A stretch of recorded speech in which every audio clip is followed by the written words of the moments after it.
Welcome to The Peak, where becoming your best self is our goal. I'm Mike Mittman. On this week's episode, a place helping young people reach their full potential as productive, caring, responsible citizens. The powerful partnership between two health organizations to better serve our community, and a resource that aids individuals managing their health care costs. All that and more coming up on The Peak.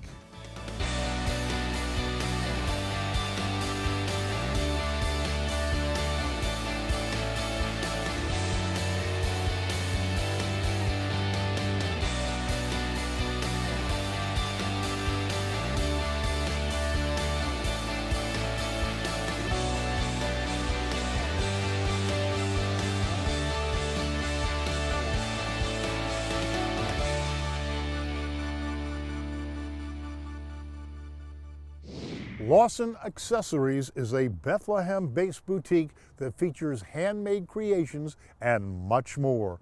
Let's take a look.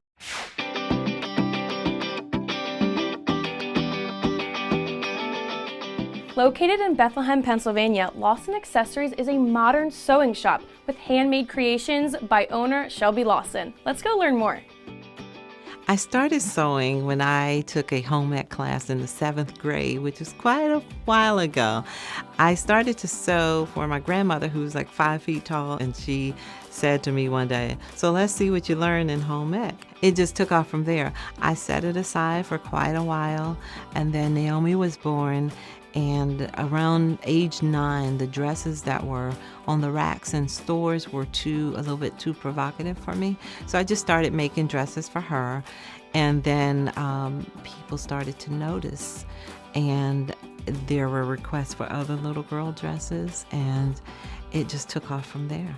Lawson Accessories is a design house. We have ready-to-wear. We design custom pieces for our clients. We are the home of Dark Mist soaps. We have Shelby Southern candle line, deliciously smelling candle line. We also have home decor. My favorite pieces to work on are predominantly cotton. Cotton has the texture, it's obedient when I sew with it. It stays in place. There's no fight between creator and the creative. My favorite pieces are cotton maxi skirts, which you've probably seen around the Lehigh Valley, full of color and full of life. There's so many things that portray us in a negative light, whether our arms are big, our hips are too big, our lips are too big. And what we try to do at Lawson Accessories is encourage everyone to embrace their own kind of beauty. My beauty is far different from yours, and it's powerful to express it.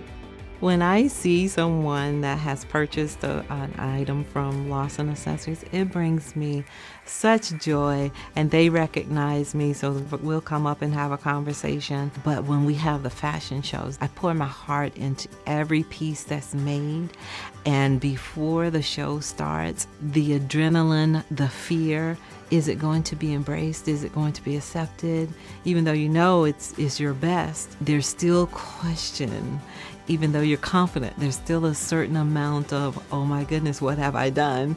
And it just, at the end of the day, it brings such joy that I stepped out on faith to do something that I really love doing. Be sure to come check out Lawson Accessories, where everything is handmade with love. You can even grab a small gift while you're here. I'm Katie, and that was a peek at the Valley. What beautiful creations, Shelby. Keep up the great work. Up next, we'll take a look at how the Boys and Girls Club positively impacted the Reed family. 2020 has been a tough year. Financially, it's been a tough year.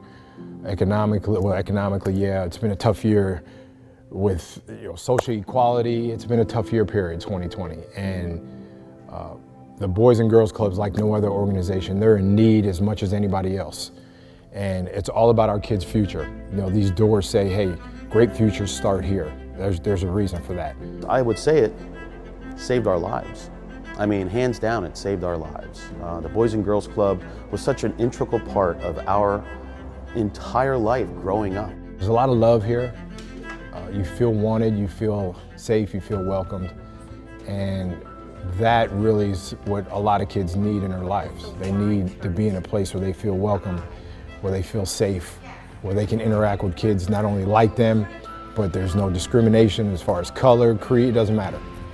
You come in this door, you're just like everybody else. And I think the staff here at every club does a great job of treating each one of these kids equally.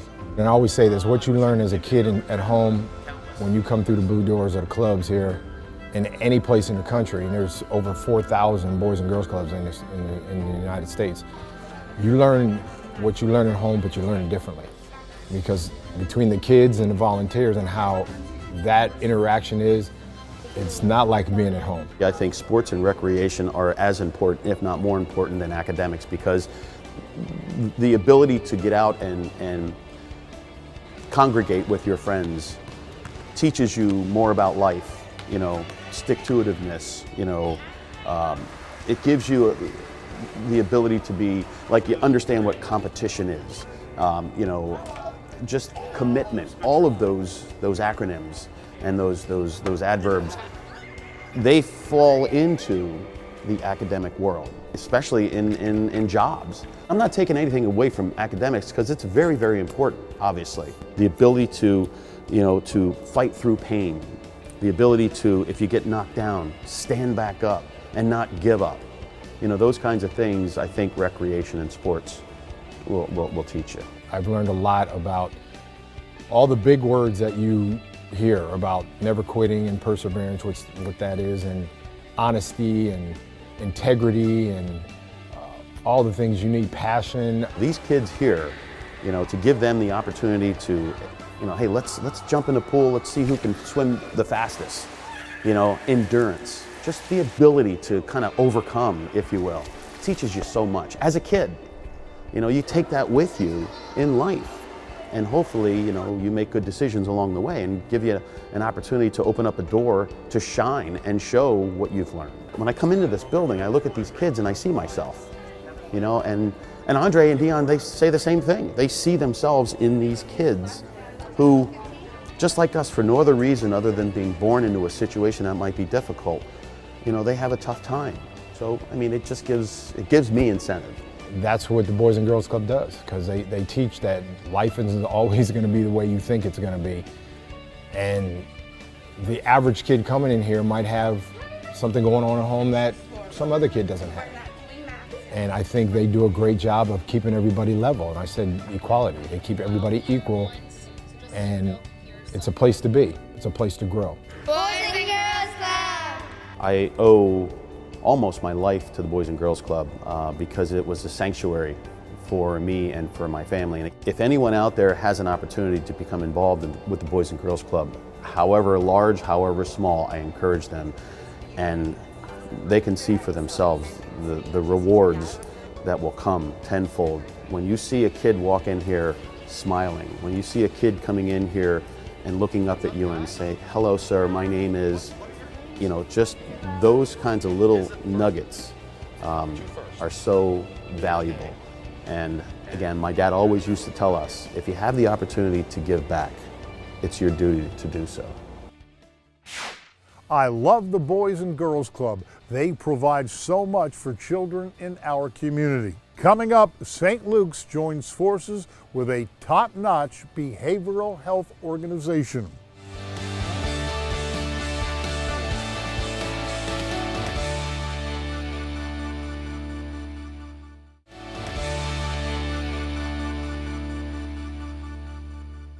St. Luke's University Health Network and the Penn Foundation are teaming up to provide superior behavioral health care to patients in our region. Let's learn more about their partnership. There's a part of the community sometimes that people don't see, and there are people that struggle with emotional issues or mental health issues or addiction issues, and Penn Foundation says, let us help you. I have the highest hopes that St. Luke's and Penn Foundation working together can do only fantastic things. The Penn Foundation has been focused on progressive care in these areas for 65 years. Joining St. Luke's is just perfect because we get the benefit of all those years of experience molding it with the nationally recognized care delivered by St. Luke's. So it's just a natural merger. Behavioral health, I believe, completes our picture of acute care and the wellness and wholeness of every individual. Our relationship with St. Luke's gives us the ability to really forge a connection between behavioral health and the general medicine, the primary and secondary care that they provide. With the addition of Penn Foundation, we now have the critical mass to be the largest provider of this type of care in Eastern Pennsylvania. Penn Foundation is an organization that believes in quality, compassion, and they're very, very effective at mixing the two to provide the outstanding care to all of their patients. And we want to make that part of us, and hopefully they want to make us part of what they do. They see a need that what they do is not enough, what we do is not enough, but together we can help every person at every level of their need. St. Luke's and Penn Foundation share values, we share a sense of mission, we share a dedication to excellence, and we both had remarkable support that's come from our respective communities. I think it's going to be a remarkable relationship.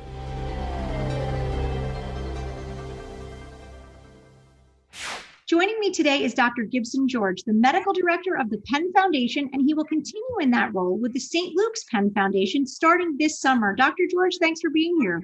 Thank you for having me. Tell me a little bit more about the work that the Penn Foundation does and the demand that you've seen in patients in recent times. Well, Penn Foundation is a predominantly drug and alcohol mental health outpatient service. We do have some drug and alcohol inpatient rehab and detox, but other than most of our services is basically outpatient. We cater to significant population in our community of drug and alcohol issues. We have a significant population that's served in that respect. Why is something like the merger with St. Luke's and this combined services so important for the region? What will St. Luke's and Penn Foundation be able to do and offer, especially patients in the Lehigh Valley? Yes, that's a great question, because St. Luke is a enormous network. It's got a lot of resources. It's been doing an amazing job in Lehigh Valley. They also have a lot of inpatient psych over at St. Luke's. What they thought was pretty complementary was the fact that being Penn Foundation, we've been doing outpatient mental health and drug and alcohol in so many different levels. It almost complemented everything that St. Luke was doing, because everything St. Luke did not have, we had. And everything we wanted and everything we were always struggling with in St. Luke's had. So I'm like, this is like a no-brainer here. You know, when we struggle placing patients on the inpatient unit, you know, we have to call all kinds of, you know, psychiatric hospitals. To have somebody on your corner for this, yeah, that's a big advantage for us. And that's how we see it as Penn Foundation. And it seems like that continuum of care, then you mentioned the complementing one another, what Penn Foundation offers and brings to the table, what St. Luke's brings to the table. Why are these services so urgently needed? And how have you seen the increase and the demand increase through the COVID-19 pandemic? So with the COVID pandemic, many, you know, with the social restrictions, you know, inability to actually move as easily as we used to before, what we have noticed is that people are kind of tending to postpone their mental health care, and which is detrimental to, you know, to our society in general. So that's been concerning. And I think, you know, the fact that, you know, if somebody in our outpatient mental health starts decompensating, well, how quickly can we find out? How quickly can we address that? You know, now we do see quite a bit of them through telepsych. But even through telepsych, I mean, you've got a situation where, you know, our clients aren't doing well. You know, we need to get them inpatient, get them some sort of additional services. It's even more important that we have those kind of resources. Okay, now that's just mental health.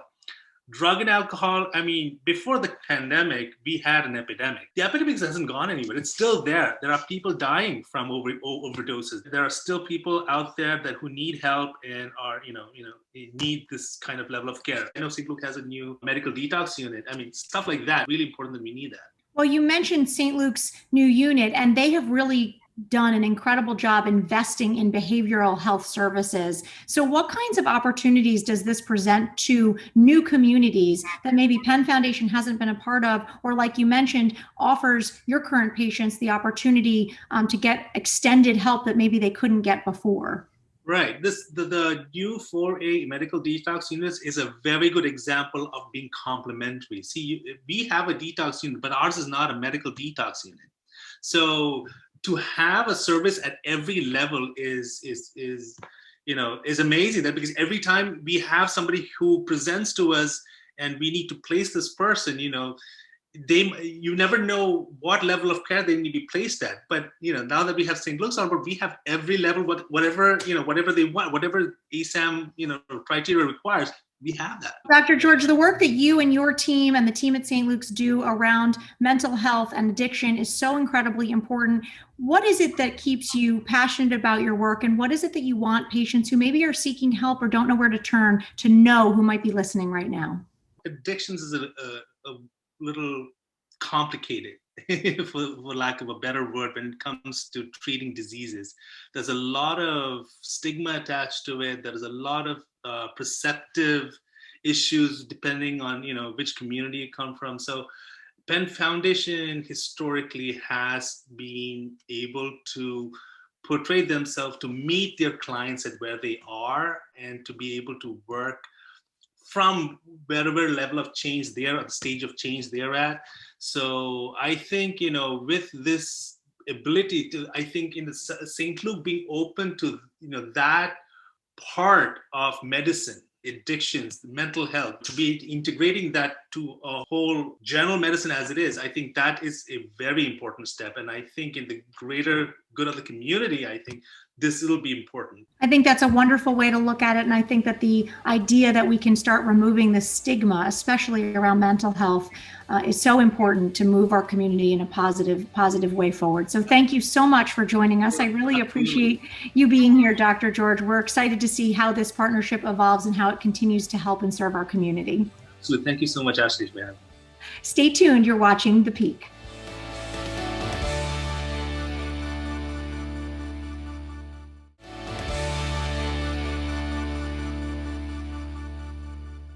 Lehigh Valley Reads is an amazing program bringing awareness to the importance of reading and diverse representation in books. The first words that were sent down to Prophet Muhammad when God commanded him to become messenger was read. My name is Murtaza Jaffer and I'm a partner at EBC Printing. My culture is from East Africa, Tanzania. That's where I'm originally from. I'm proud to be a Muslim, I'm proud to be an American, and I'm proud to be living in the Lehigh Valley. My relationship with books and reading is pretty much part of my life, especially when it comes to reading with my 7-year-old daughter. They love dancing and music. They're always making up songs. I expect you will hear a good deal of singing today from time to time. I feel that families can bring in different cultures. We live in a society that's very diverse. And the one way that we can come together is just by inviting each other to understand each other's culture. By reading, I feel that we can improve as a community, we can improve as parents for the betterment of our future and for the future of our children. My hope is that every child, every community member has access to education, has access to literacy, has access to books. The more we are accessible with the tools that we need, we will prosper as a community. AblePay Health provides financial support toward medical bills. Take a look at a joyful result of their ongoing support of a first-time mother. This is Rosie. She's 6 months old, and thanks to AblePay, she is the light in our life right now. I went to go get fertility treatments. I was to have a procedure done on Friday, And when I went in on Wednesday, they told me that my new insurance didn't cover anything and that I would owe about $3,000. At that point, I was hormonal, I was panicked, I was a mess. So I gave a call and I got Nicole on the phone, who was amazing. And I told her the whole story. I got a call back, I think it was maybe an hour later, saying that they did work out a deal and that they were gonna pay for the treatment and then I'd be able to pay AblePay back. I was able to get my procedure done, and now we have Rosie. She is curious and beautiful and inquisitive, and I get choked up talking about her.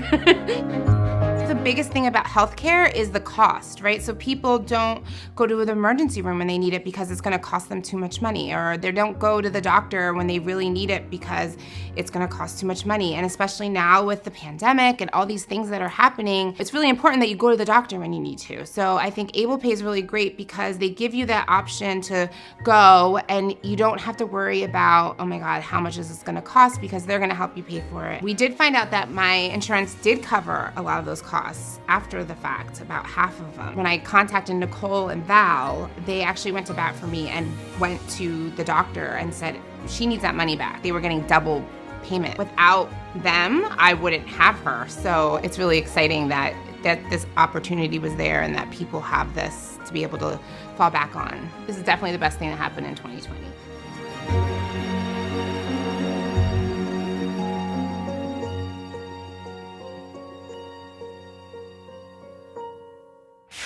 It's so great AblePay was able to help Jessica when she needed it most. I'm Mike Mittman. Thanks for watching. To learn more about anything from today's show, just go to our website at thepeaktv.com. And remember, every day is an opportunity to be your best self. This is The Peak. Are teaming up to... Okay. That's our outtake number 1. Yeah, there we go. Right. Hold on one second. Something went in my eye.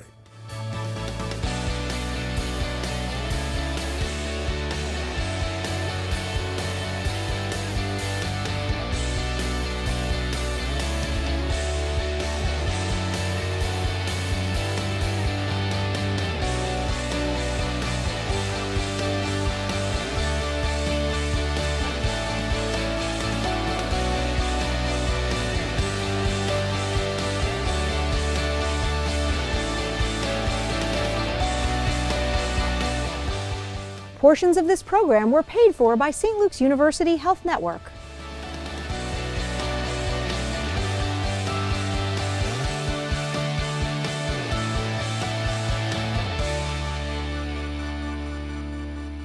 The Peak TV is a production of ASR Media.